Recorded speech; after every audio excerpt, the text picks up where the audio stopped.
Good morning. Welcome to the Anderson store. The store ran for 100 years, only 2 generations of the Anderson family. Aslak Anderson and his brother Halvor came from Norway in 1847, and they came immediately to the Midwest and settled over in northern Michigan, which already had an active lumber industry.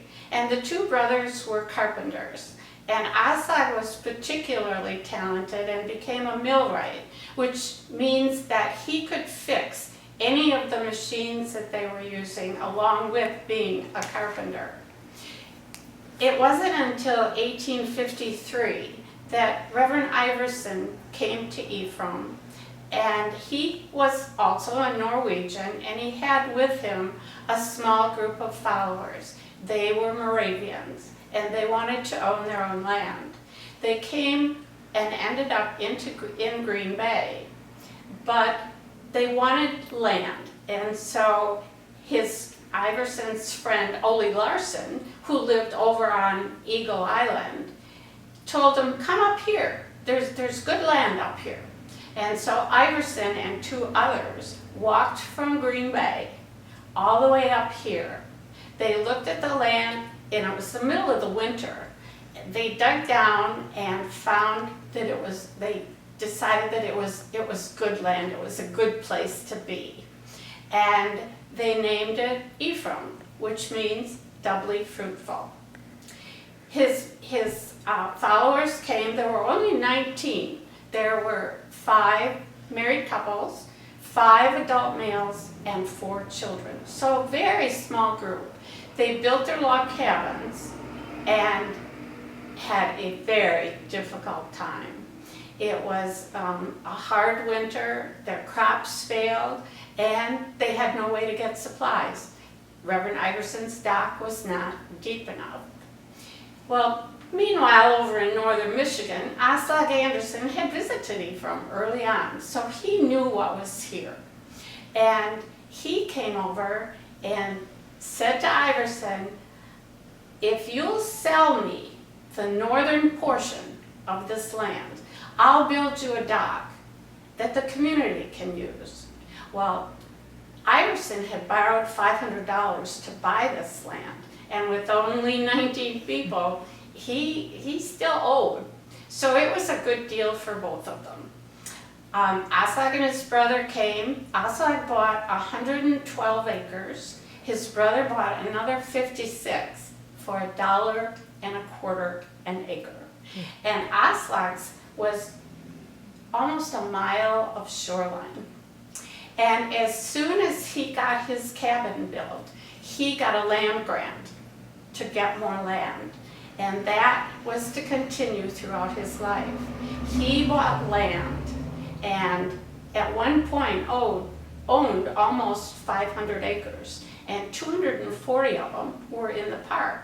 And then, as he needed money for repairs on the dock or boat or store, whatever, he would sell off a little bit of land. So the 2 brothers came and started building the dock. About halfway through, Aslak decided he wanted a store.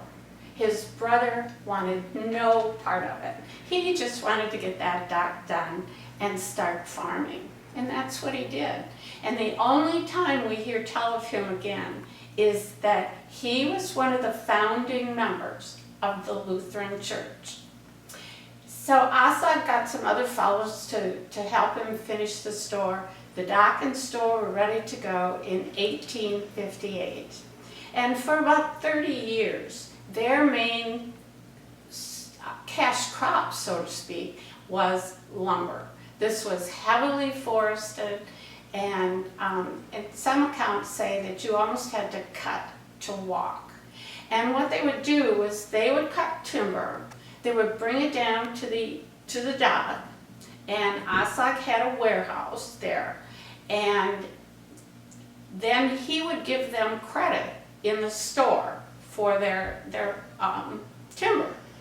And when it was sold, and remember this was the age of steamships, And so when the lumber was sold, he would get the first cut of it, so to speak, for what credit they were given, and then the rest would go back to the person. And so this was their existence for about 30 years. And then everything changed.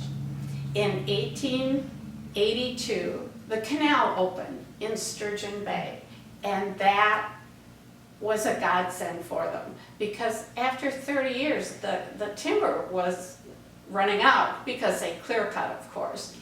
But it meant that steamships could come from Chicago with supplies and get through the canal, and it saved them from going all the way around Death's Door. So it was not only safer, but it was a lot faster. And of course, it wasn't long before tourists started coming on those steamships. Well, here was Aslak. He had the dock. Everything and everybody came in his dock. He had the only store, plus he had built an ice house. Now, with the canal opening in 1882, by 1906, Ephraim had 8 big hotels. We could sleep over 400 people. Well, Aslak was very prosperous by then. He and his brother married sisters, and Aslak and his wife had 13 children. The first one died at birth. 10 survived to adulthood. 4 of those 10 never married. They lived their entire lives together in the house across the street. Needless to say, as it was usual in the times, the mother died young, and she was probably in her early 40s, and it was consumption, what we would call tuberculosis. And Aslak died 2 years later. And granted, he was older than she, but they say he died of just a broken heart. As I said, the Andersons had 13 children. The first one died at birth. 10 survived to adulthood. 4 of those 10 never married. They lived their entire lives in the house across the street.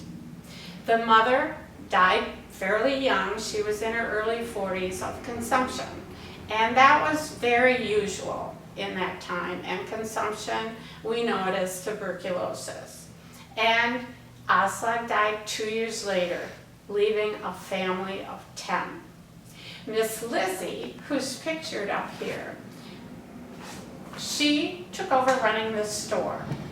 And she was well able to do that. Aslak was a very forward-thinking man, and he realized how smart Lizzie was. And he sent Lizzie and the next oldest daughter, Julia, to a Moravian seminary for young women, 1878. If you can imagine a woman going to college. She, after she came home from there, she went to business school in Green Bay. And it's interesting to note that as well as being a woman going to college from this remote area, the college was 500 miles from here in Hope, Indiana. So at that time, that trip would have been by steamship all the way around Death's Door to Chicago, and then probably by rail. So very interesting that that was done. And the other thing about it was that at that point, she already spoke 4 languages. So she was well able to take over the store. Her brother Adolf, who's pictured up there, he took over the dock and the shipping part. A sister, Munda, worked here in the store and across the street in the house. Another sister, Olive, was teaching school, and she came home to actually run the house. The other, one of the brothers, Frank, took over the barn and the farm. He was 10. Can you imagine that? And granted, the two brothers, Oslag and Halvor, had their farms together, and so his uncle probably helped him. But still, he was 10. And there were still 5 at home between 14 and 7, and they made it work. The mother had been very organized, and she had linked a young one with an older one. So they had that structure in place. But in later years, Frank wrote, if Lizzie wanted something done, you dropped what you were doing and you did it. So we know who ran the Andersons. In running the store, Lizzie did all the ordering. So everything would have come from Chicago or somewhere else into the Anderson dock. She did all of that ordering. And remember, this was a time that women didn't do things like that. And it's kind of interesting, Oslag has a business card, and it read A. Anderson. Lizzie's business cards also read A. Anderson. Her real name was Anna Elise Marie, but she chose to just use the initial A. Wonder why? So she was very clever, indeed.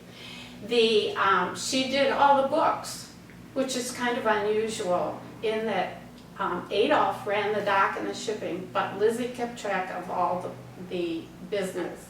And at that point, they had not only the store, the dock and the shipping, the ice house, but later on they added the Anderson garage. So it was a big account that she kept. She also was the agent for the steamships that came in here.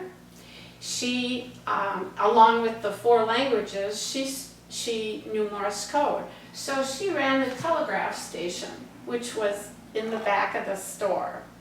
And in the village, she was a Sunday school teacher for the Moravian Church and also an organist. And she retired from being village clerk when she was 73. So she was a pretty amazing lady. And if we put it all together, she truly was the face, the early face of tourism in Ephraim, because everyone would have come through her store. In running the store, Lizzie did some things that were a little unusual. One was that if something didn't sell, she put it back in the box, put it in the attic. Somebody will want it or need it, they'll come to my store for it.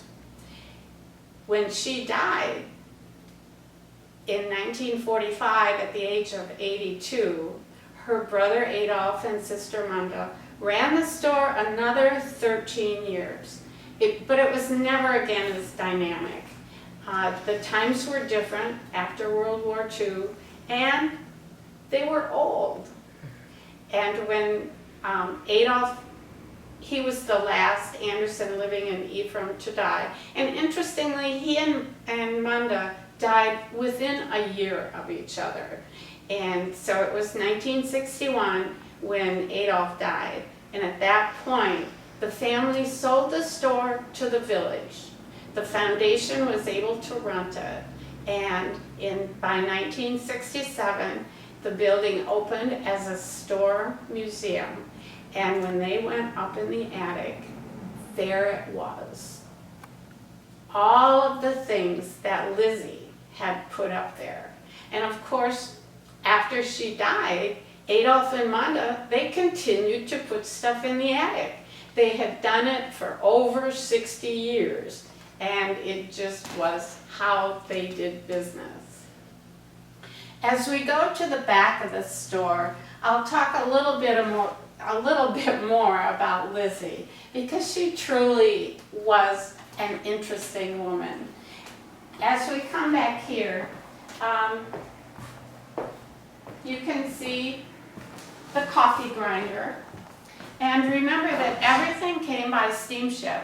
And so it was in tin, and coffee came in beans. And so this, you put the beans up here, and then you can see the handle here, and they grind the beans and it would come out here. And of course they came out, they were very coarse, but for the most part the Scandinavians used boiled coffee, so it worked for them. The cheese keeper, before electricity, this was how they kept their cheese. And Lizzie would hire a cheesemaker to come and live here in the summertime and make her wheels of cheese. And this is kind of a wicked looking thing, but it actually is just a cheese cutter. The shoes are mostly new shoes out of our attic. And if you think about the store running for 100 years, that's not a lot of shoes. And it would be interesting to have them in decades. And then we would be able to see how the fashion comes back again. And so many people that come into the museum make the comment that, oh, my grandma had a pair of shoes like this with the just a little bit of a heel. So kind of interesting how that has evolved. As we go over here, this is the Telegraph, and you can see it's really a cute little desk. And Lizzie would take the message in Morse code, and then a lot of times her brother Frank, who did the farm and the barn, he had horses, and so he would take the message to whoever needed it. And that was valuable with the tourists that came, because the men would still have business things to do, and so that was essential for them to continue to be in touch. And also, Lizzie would transact business for some of these summer people. And we're not used to this, but the summer people, the women and children would come and they would stay all summer. And then the men would come up mostly on weekends. When the tourists started buying land and building their cottages, very often Lizzie was the one that did the transaction, because we also had one of the early telephones.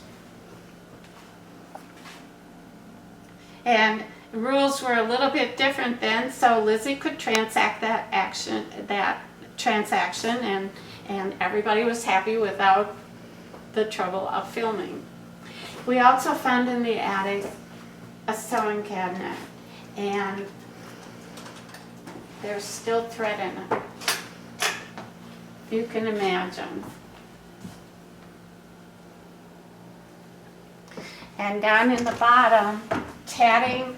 Remember, women didn't work outside the home for the most part, with the exception of the Andersons, but they did a lot of handwork. And this drawer says shuttles, and this is actually a little device that they use for tatting, which is kind of a lacy edge that they put on things. We have a tool room to our left, and we call it the tool room, but it actually has much more in it than just tools. And I'll just quickly point out a couple of things. The Aslak Anderson's tool chest that he brought with him from Norway. And remember, he and his brother were both carpenters, and Aslak was only 19 years old. And this is what he brought to this country, and this was really his livelihood. The other thing that you might want to take some time to look at, we do have a wonderful picture carousel, and I'll point out just a couple of things. This is the Carolina, one of the steamships that came to the Anderson dock, and you can see how big those ships were. And this is in later years, so of course it's got some pretty black smoke coming out there. The warehouse that's pictured here is the one that's down there now. And it is only the third one to ever be there since 1858. The first one was really little, and it blew down in a gale. And the second one, they no more got it completed, and it burned.